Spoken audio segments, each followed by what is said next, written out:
भारत में अनेकों परंपराएं मनाई जाती है।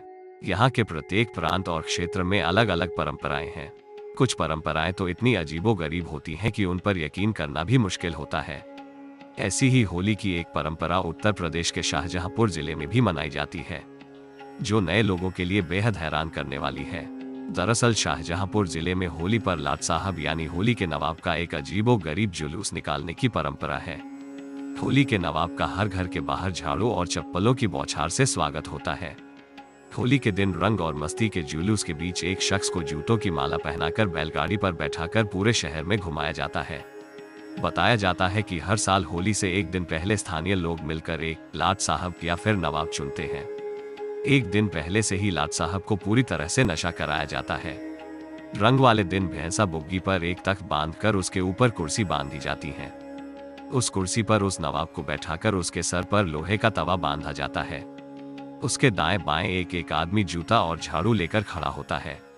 फिर दूसरा आदमी जूता मारता है और तीसरा आदमी झाड़ू मारता जाता है। इस दौरान जोर से यह बोला जाता है कि बोल नवाब साहब आए हैं। जुलूस सबसे पहले शहर कोतवाली पहुंचता है, जहां से सलामी के बाद जुलूस शहर के जेल रोड से थाना सदर बाजार और टाउन हॉल मंदिर जाता है।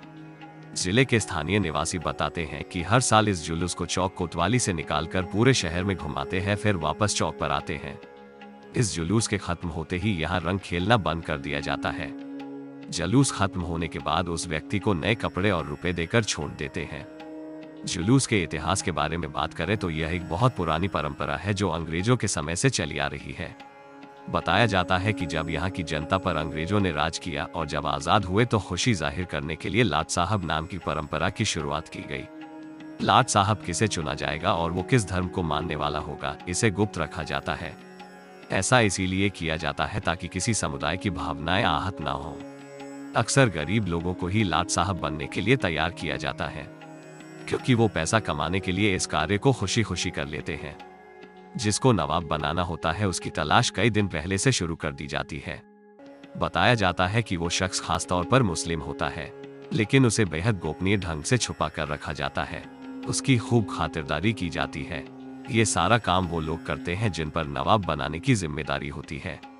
खास बात यह है कि जुलूस में काफी भीड़ होती है, इसलिए पुलिस प्रशासन भी काफी सतर्क रहता है। जुलूस के आगे पीछे बड़ी संख्या में पुलिस फोर्स और पीएसी तैनात रहती है।